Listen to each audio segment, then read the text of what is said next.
My name is Daniel. I'm 24 years old, and for most of my life I carried a quiet shadow that followed me everywhere. The shadow of being different, of never fitting in. People say childhood is supposed to be golden, a time of carefree laughter, scraped knees, and endless games. Mine was different. My childhood was filled with whispers that cut sharper than knives, with cruel laughter that echoed down school hallways, and with the heavy weight of being singled out as someone who didn't belong. From as far back as I can remember, I was softer than the other boys. I didn't like roughhousing on the playground, didn't care about football or trading bruises like they were trophies. I loved drawing. I loved music. I loved sitting under a tree with a notebook, scribbling words that made me feel less alone. But in school, those things weren't signs of creativity. They were signs of weakness. At least that's what my classmates decided. The names started small, like seeds dropped into the soil of my self-esteem. Sissy. Crybaby. Weirdo. At first, I tried to ignore them. I thought maybe if I smiled enough, if I laughed along, they would see I wasn't so different after all. But the more I tried to blend in, the harder they pushed me out. By the time I was 13, it wasn't just words, it was shoves in the hallway, stolen notebooks, my drawings ripped to pieces right in front of me. There's a certain loneliness that comes when you realize even teachers notice but choose silence. As though bullying was just another storm you had to endure to grow strong. I remember sitting in the cafeteria, tray in hand, scanning the room for a safe place to sit, only to find eyes narrowing, whispers spreading, and laughter erupting before I even chose a table. Most days I ate quickly, head down, pretending the food was the most fascinating thing in the world. What hurt the most wasn't the strangers. It was when people I once thought of as friends turned into spectators, laughing along with the bullies so they wouldn't be next. That betrayal carved scars deeper than the words ever could. I learned early that survival meant silence, that the less I spoke, the less they had to twist into jokes. But silence has a way of reshaping you. It seeps into your bones, makes you doubt every step you take. By high school, I carried myself like someone trying to disappear, shoulders hunched, eyes always on the ground. I didn't want to be noticed anymore. Attention only brought pain. There was one boy, though, one who seemed determined to make my life harder than it already was. He was taller, louder, and always surrounded by friends who cheered at his every word. He had this way of mocking me that stuck. Not just because of what he said, but because deep down I wondered why he was so focused on me in the first place. Still, every cruel remark, every smirk, every shove reminded me of where I stood. On the bottom rung of a ladder I could never climb. At night, I used to lie awake, wondering if I would ever escape it. If adulthood would be kinder, if one day I'd find a place where being myself didn't feel like a crime. I dreamed of love sometimes. Distant, blurry love with someone who would see me for who I was. Not who I wasn't, but even those dreams felt fragile, like bubbles I couldn't hold for long. I never thought love would come from the one person I least expected, the very boy who once made me hate myself the most. By the time I turned 24, life had shifted in ways I never imagined back in those lonely school days.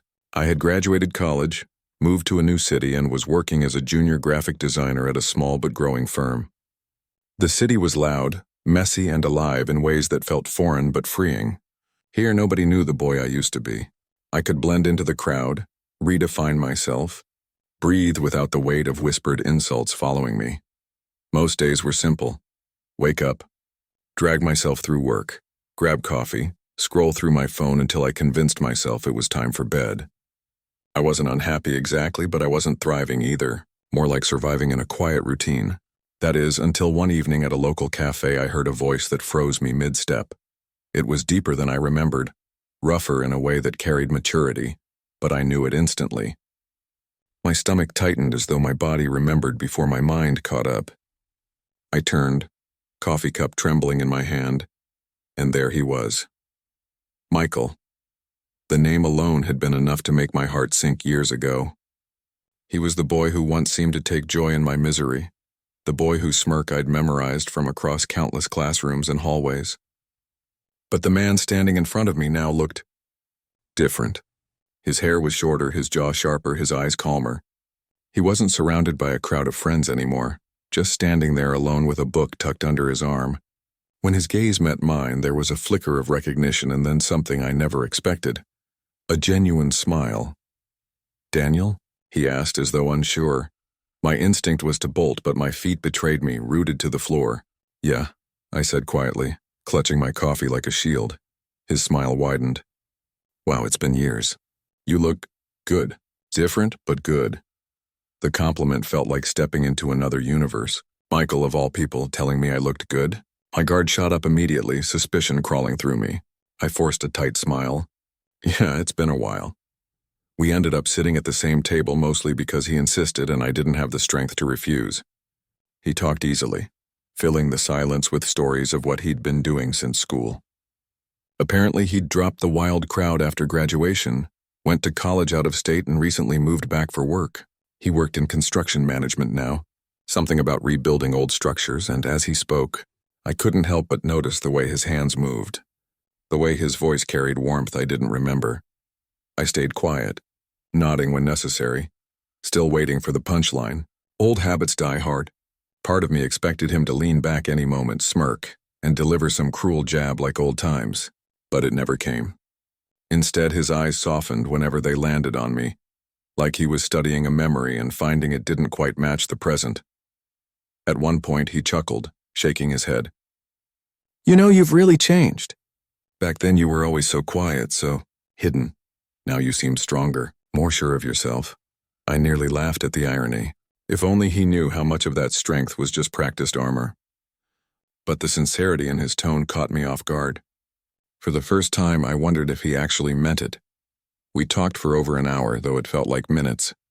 I kept my answers guarded, but he seemed to notice, carefully avoiding any mention of our past, almost as if he knew bringing it up would push me away.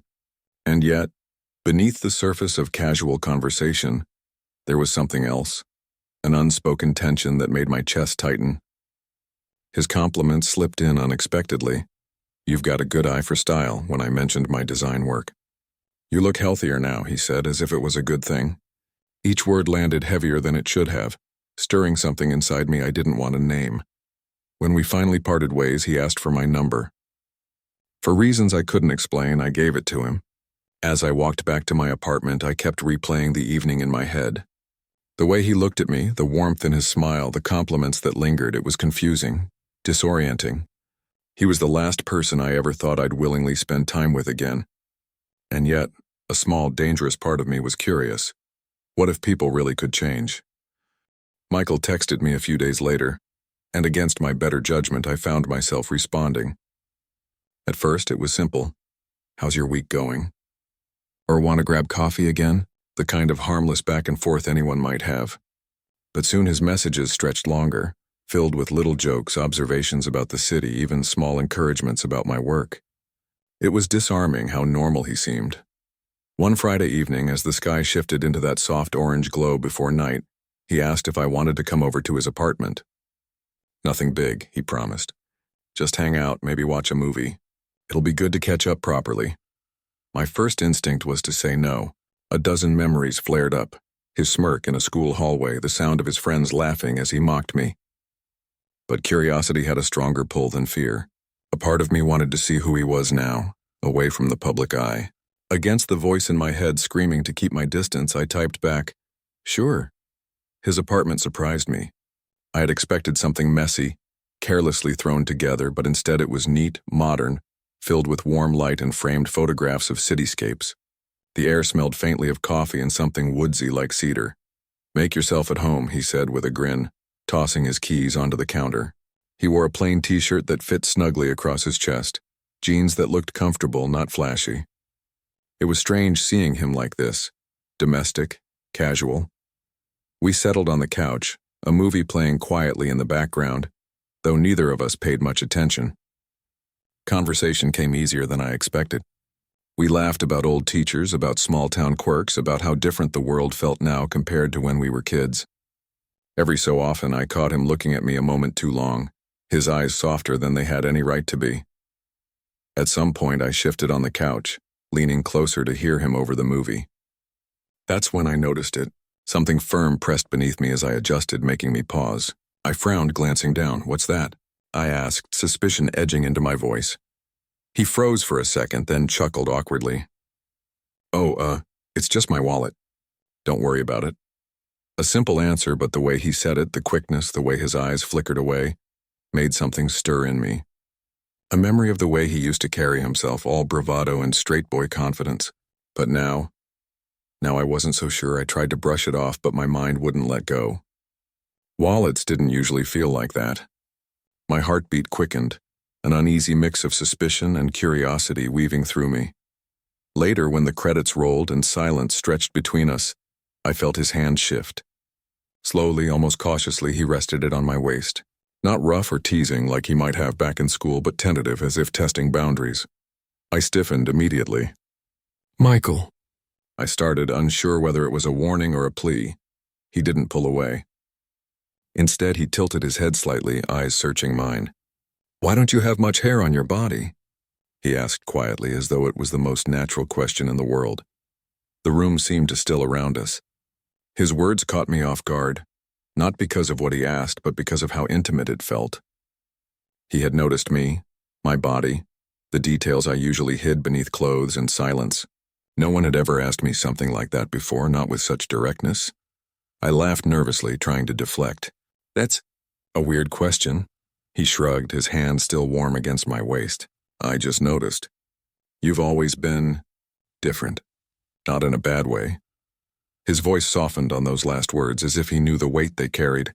Something inside me twisted. This was the same boy who once mocked every difference he could find, who turned my sensitivity into a punchline. And now here he was, touching me, noticing me, speaking like my differences were something worth remarking on, worth admiring even. I didn't know what to say. Part of me wanted to pull away, to demand why he thought he had any right to touch me, to ask such questions after everything he had put me through. But another part, a quieter, more dangerous part, wanted to stay exactly where I was. The air between us thickened, charged with something unspoken. His hand lingered, his gaze steady, and I felt my defenses faltering in ways that scared me. Confusion curled through me, but so did intrigue. What if he wasn't the same person anymore? What if this was real? I left his apartment that night more unsettled than I had been in years. As I walked home, the city lights blurred in my vision, my mind racing. I didn't know what I was supposed to feel. Anger, suspicion, or something else entirely. All I knew was that for the first time since high school, Michael had left me with more questions than answers. And beneath it all, I couldn't shake the dangerous truth. I wanted to know what would happen if I let him keep asking. The following week, Michael and I saw each other again. I told myself it was just curiosity, that I wanted answers, maybe even closure. But deep down, I knew there was more to it than that. Something about the way he had touched my waist lingered with me, like a phantom warmth I couldn't shake off. We met at a quiet diner this time, the kind of place with checkered floors and booths that smelled faintly of coffee and pancakes. It was late, the crowd thin, which made it easier for me to say the things that had been festering in my chest. Halfway through my sandwich, I set it down and stared across the table at him. He looked relaxed, sipping his soda, his arm draped casually over the back of the booth. But I wasn't relaxed. My chest was tight, words pressing against my throat until I finally let them out. "You used to hate me," I said softly, almost like a statement to myself. His eyes snapped to mine. The casual ease drained from his face, replaced by something heavier, something raw. He set his glass down slowly, fingers tightening around it. For a moment I thought he might deny it, brush it off with a joke. But he didn't. Instead, he sighed. "Yeah," he admitted. "I did, or at least, I acted like I did." I frowned, my heart pounding. "Why? What did I ever do to you?" He leaned forward, elbows on the table, his voice low but steady. "You didn't do anything, Daniel. That was the problem. You never deserved any of it. I didn't know how to deal with myself back then." His words hung in the air, heavy with implication. I stayed silent, waiting, my throat dry. He rubbed the back of his neck, looking down at the table as though ashamed. "The truth is, I noticed you, more than I wanted to. You were different from everyone else, and it scared me. You didn't try to act tough, you didn't hide who you were. And instead of admiring that, I tore it down, because I couldn't handle what it stirred in me. I blinked, trying to process. So you bullied me because you liked me?" The word felt strange in my mouth, too fragile to be real. His eyes flicked up to mine, filled with regret. Yeah, I think I did. I didn't understand it then. Hell, I barely understand it now. But every time I saw you, I felt something I didn't know how to name. And instead of facing it, I lashed out. I thought if I made you smaller, maybe those feelings would go away. I stared at him, my chest tightening with a mix of anger and confusion. The boy who once shoved me into lockers, who mocked my every step, was now confessing that his cruelty was born out of something dangerously close to affection. You made my life hell, I whispered, my voice trembling. Do you have any idea what that did to me? The things you said, the way you looked at me like I was nothing. His face twisted with pain. I know. And I'm sorry, Daniel. God, I'm so sorry. I think about it all the time. I don't expect you to forgive me, but I need you to know it wasn't about you being weak or wrong. It was about me being too much of a coward to deal with my own feelings. For a moment, I couldn't breathe. My mind replayed old scenes. The laughter, the shoves, the loneliness. And now, layered over them, his voice cracked with guilt and honesty. Part of me wanted to stand up and walk away, to hold on to my anger, to protect myself from whatever game this might be. But another part of me, the one that remembered every unanswered question, every late-night wondering of why he singled me out, felt something else. Relief. Relief that it hadn't all been about me being broken, flawed, unworthy. I looked at him across the booth, and for the first time, I didn't see the boy who hurt me. I saw a man trying to own his mistakes, a man scared and vulnerable in a way I never thought possible for him. Silence stretched between us, thick and unsteady. Then he whispered, "You don't have to believe me, but I need you to know that I always noticed you. I always saw you even when I pretended I didn't, and I hated myself for the way I treated you because of it." I swallowed hard, emotions tangling inside me. Shock, anger, sadness, but also something softer I didn't want to name. Maybe pity, maybe empathy, maybe a dangerous flicker of hope. I don't know what to do with that, I admitted finally, my voice small. His gaze softened. You don't have to do anything. I just needed you to know the truth. And as I sat there, heart pounding in that small diner, I realized I was no longer staring at my bully. I was staring at a man stripped of his armor, offering me pieces of himself I never thought I'd see. And against all odds, I wasn't sure I wanted to look away. After that night in the diner, things shifted between us in ways I couldn't quite name. We didn't declare anything, didn't shake hands on forgiveness or draw up some neat contract of how we'd move forward. But the air between us had changed. It wasn't heavy with the ghosts of the past anymore. It was open, fragile maybe, but open. Michael started reaching out more often. Sometimes it was a simple text. Want to grab food? Other times it was late at night. You up? Can't sleep. I surprised myself by answering every time. Part of me was still guarded, but another part, bigger than I wanted to admit, was curious. We started spending more time together, and at first it was easy to frame it as friendship. We went to movies, laughing at bad trailers. We played pool at a dingy bar, where he teased me for missing shots but offered to help by standing close behind me, guiding the cue with his hand on mine. We walked around the city at night, sometimes in silence, sometimes talking about everything from music to childhood regrets. And then there were the little touches. They happened so subtly I almost thought I imagined them. His hand brushing against mine when we reached for the popcorn at the same time. His arm slung over the back of my chair, his fingers just barely grazing my shoulder. A playful shove that lingered a beat too long. Each one sent a shiver through me I tried to ignore. One evening, we ended up on his couch again. The movie played, forgotten as we talked. He had a way of leaning in when I spoke, like every word mattered. At one point, I felt his knee press against mine. Neither of us moved it away.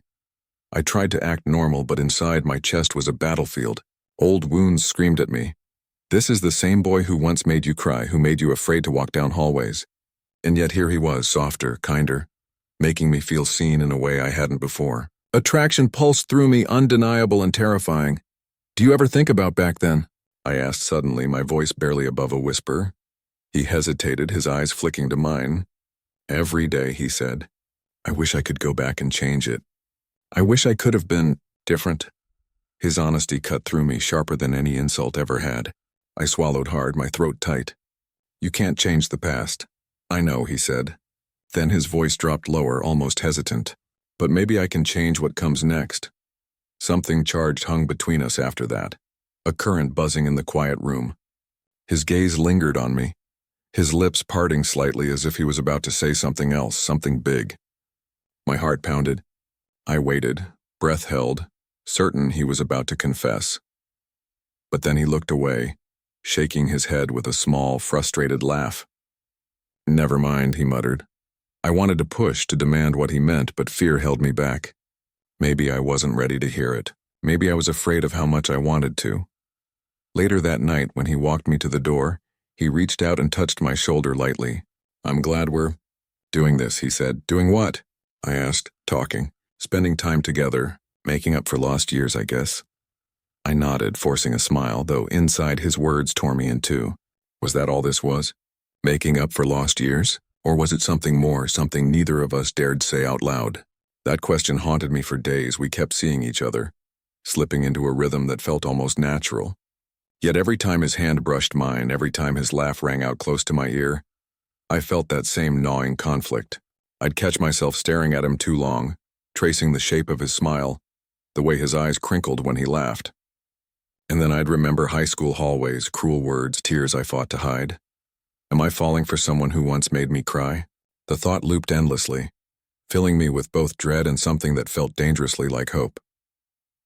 One night, after a late walk, we ended up sitting on a park bench under a street lamp. The world was quiet, just the hum of distant traffic and the soft rustle of leaves. He leaned back, stretching his arms, and then looked at me with an expression I couldn't read. "You ever think about how different things could have been?" he asked. "All the time," I admitted. He was quiet for a moment, then sighed. "I wanted to tell you something the other night, but I chickened out." My pulse quickened. "What was it?" He hesitated, his jaw tightening. "It's complicated. I don't know if you're ready to hear it. I don't even know if I'm ready to say it." I searched his face, my heart pounding so loud I could barely hear myself speak. "Try me." His eyes softened, his lips parting as though the words were right there. But after a long silence, he shook his head again, smiling sadly. "Not tonight." Frustration burned in me, but so did understanding. Whatever he was holding back, it was big. And maybe, just maybe, it was the thing I was afraid to hope for. When I finally got home that night, I lay awake staring at the ceiling, his face etched into my mind. My chest ached with confusion, with longing, with anger at myself for even entertaining these feelings. But beneath it all was one undeniable truth. No matter how hard I tried to fight it, I was already falling. It had been weeks of circling around the truth, weeks of long nights filled with laughter and quiet moments heavy with things unsaid.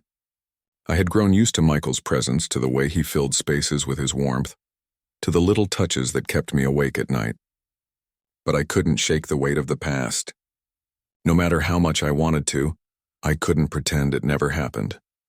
One evening, after another movie at his place, I snapped. We were sitting on the couch, the credits rolling in the background, when I blurted out, "Do you really think we can just ignore everything that happened?" He turned toward me, his brow furrowing. "What do you mean?" I stood up, pacing the room, my chest tight. "I mean the bullying. The years you spent making my life miserable. The names, the shoves, the way you made me feel like I was worthless. Do you think hanging out now erases all that?" Silence filled the room, thick and suffocating. He didn't move, didn't try to stop me, just sat there with his jaw clenched, eyes tracking me like he knew this storm had been coming all along.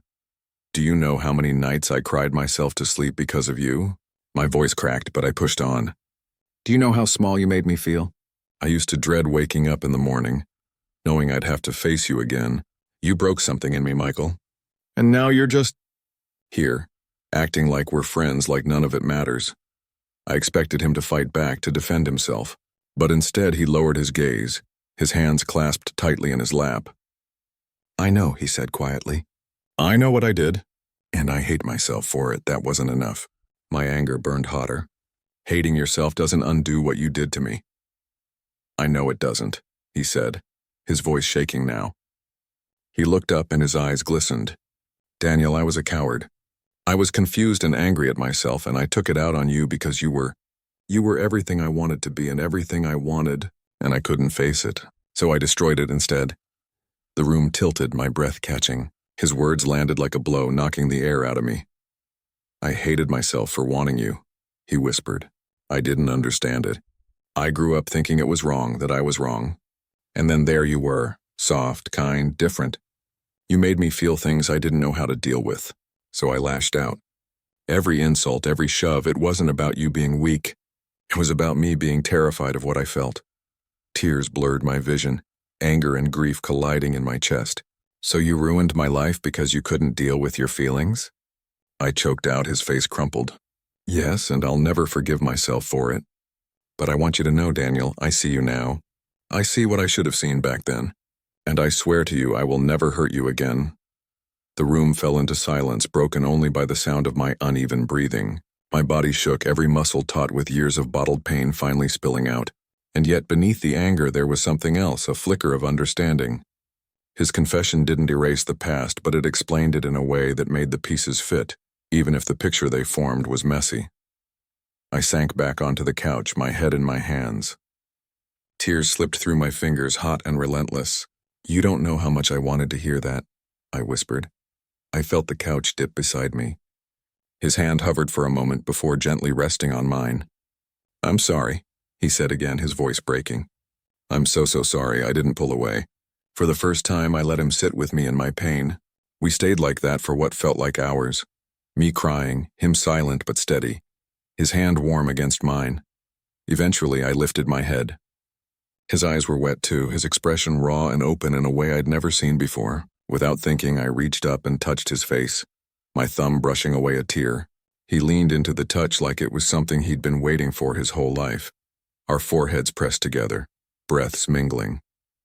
It wasn't a kiss, not yet. It was something deeper, an unspoken promise, a fragile bridge built between the ruins of our past and the uncertainty of our future. I don't know if I can forgive you completely, I whispered, my voice trembling. You don't have to, he replied. Just let me try to be better now. My chest ached, but in that moment I realized something I'd been too afraid to admit until now. I wanted this, I murmured, closing my eyes. I wanted this more than I was willing to admit. And for the first time I let myself believe that maybe, just maybe, we could rewrite the ending of our story. The night was cool. The city stretched out beneath us in a sea of quiet lights. Michael had taken me up to the rooftop of his building after dinner, saying he wanted me to see the view.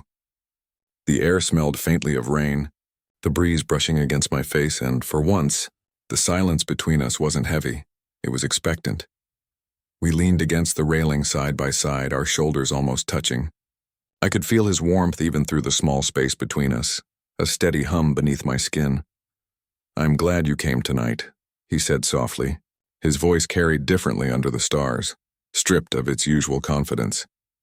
I turned to look at him. The glow of the city lights softened his features, made him look younger, almost vulnerable. I wasn't sure I should, I admitted. Part of me still wonders if I'm making a mistake. His jaw tightened, and then he met my gaze. If you are, it's on me. I know I don't deserve this chance. But Daniel... His breath hitched, and for the first time I saw him hesitate. I can't keep pretending. I like you. I've liked you for longer than I even understood, and I'm terrified I'll lose you before I've had the chance to show you that I can be better. The words rooted me to the spot. My heart pounded so loud it drowned out the hum of traffic far below.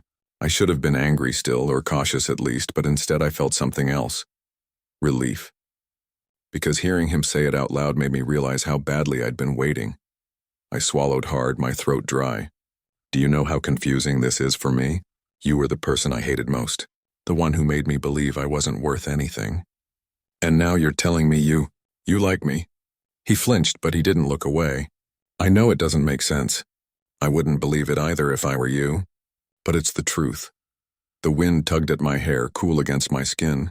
My hands gripped the railing until my knuckles ached because inside I was fighting a war between the past and the present. And yet when I looked at him, really looked at him, I didn't see the boy who once tormented me. I saw the man beside me now, eyes wet with sincerity, trembling with fear that I might walk away. I like you too, I whispered before I could stop myself. His breath caught. You do? I nodded, a nervous laugh escaping me. God help me, I do. I don't even understand it. But I can't deny it anymore. The air shifted. Suddenly, we weren't just two people on a rooftop. We were standing on the edge of something fragile and beautiful. and all it would take was one step forward to fall into it completely. He moved first, slowly, giving me every chance to pull away. His hand brushed against mine, fingers tentative like a question. I didn't move. Our eyes locked, and in that silent exchange, the years of pain, confusion, and longing folded into this single moment. When his lips finally met mine, it was hesitant, soft, unsure, trembling with restraint. But beneath that hesitation was fire, years of unspoken desire breaking free. My chest tightened, my knees weakened, and the world seemed to tilt.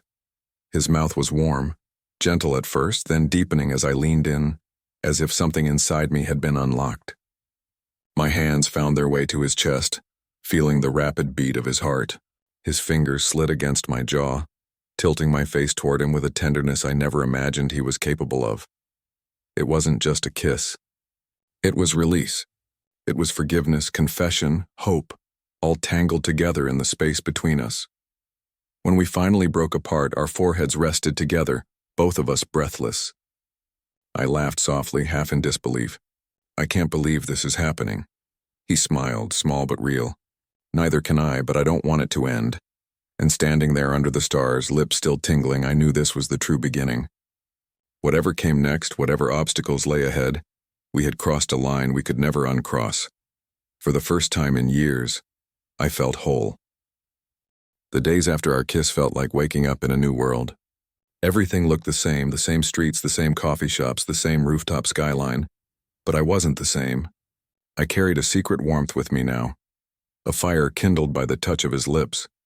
The softness in his voice when he whispered that he wanted me. We didn't rush.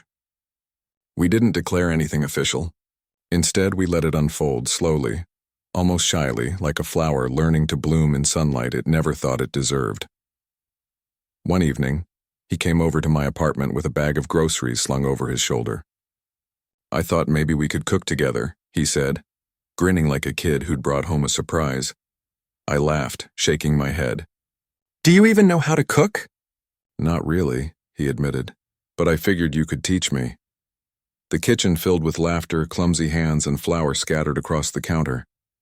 He tried to chop onions but nearly sliced his fingers off, so I took the knife from him, shaking my head. Hopeless, I teased. He leaned closer, eyes twinkling. But cute, right? I rolled my eyes, but my cheeks burned all the same. By the time we sat down to eat our slightly burned pasta, my stomach hurt from laughing, and my heart ached in the best possible way. For the first time, I realized I wasn't waiting for the other shoe to drop. I was letting myself enjoy him. Our nights stretched longer. Sometimes we stayed up until dawn, sprawled on the couch talking about everything and nothing. He told me about his father, the strict rules, the words left unsaid, the expectations that weighed on him until he couldn't breathe. He confessed how terrified he'd been of anyone finding out he wasn't like the others, how that fear had twisted into cruelty. I listened, not to excuse his past, but to understand it. And when he finished, I told him about my own scars, the loneliness of my teenage years, the way I used to pray for just one friend to see me, to accept me. I thought I'd never get that, I admitted softly. And now, I do. His hand found mine, squeezing gently. You deserve so much more than I ever gave you. In those quiet hours, I felt more seen than I ever had before. He didn't just look at me, he noticed me. The way I fidgeted when I was nervous, the way I pushed my hair out of my face when I was thinking. And I noticed him too. The softness in his eyes when he laughed. The way he always leaned slightly toward me like his body couldn't help but seek mine. It wasn't long before others started noticing. My closest friend raised an eyebrow when she saw us together at a cafe, sitting a little too close, our laughter a little too private. She didn't say anything, but the knowing smile she gave me later told me she understood. One Sunday, Michael invited me to his sister's place for dinner. I hesitated. Meeting family felt like a step I wasn't sure I was ready for, but he assured me she already knew, that she supported him. And when we got there, she hugged me warmly, like I'd been part of their lives all along. I caught the way Michael's eyes softened when he watched us, and it filled me with a quiet kind of hope. Late one night, lying side by side on my couch, he broke the silence. Do you ever think about the future? He asked. The question startled me, but I nodded. Sometimes. I just never thought I'd imagine it with you. He turned toward me, his expression serious. I want to be someone you can trust. I know I can't change the past, but I want to build something real with you now. No games, no hiding. My throat tightened, tears pricking my eyes. You've hurt me before, I whispered. But right now you're the only person who makes me feel like I'm enough. His hand brushed against my cheek, tender, steady. You are enough, Daniel. More than enough. I leaned into his touch, letting myself believe him, because somewhere along the way, the boy who once broke me had become the man who was helping me heal. And for the first time in my life, I wasn't just surviving, I was learning to love. If someone had told me years ago that my worst bully would one day be the person I held closest, I would have laughed in their face. Or maybe I would have cried, too broken to believe anything good could come from the wreckage of my teenage years. But life has a way of surprising us, of turning old scars into stories of survival, of reshaping pain into something softer. Michael and I weren't perfect. We carried the weight of our past like two travelers dragging heavy suitcases. But step by step, day by day, we unpacked them together. Some nights the old hurt still rose up in me, bitter and sharp, and I'd pull away. But he never let me go too far. He'd sit with me, patient and steady, reminding me through every touch and word that he wasn't the boy I once knew. He was choosing every day to be different. Forgiveness wasn't instant, it never is. It came slowly in moments, when he cooked for me even though he still couldn't chop onions, when he listened without judgment to the parts of me I'd never shared before, when he looked at me like I was more than enough. Little by little, the walls I had built started to crack, and love seeped in through the spaces. And love, it grew in places I didn't expect. In laughter spilled across late nights, in quiet mornings with coffee steaming between us, in the way his hand always found mine when we crossed the street. It was in the softness of his gaze when I doubted myself, in the warmth of his presence when I couldn't sleep.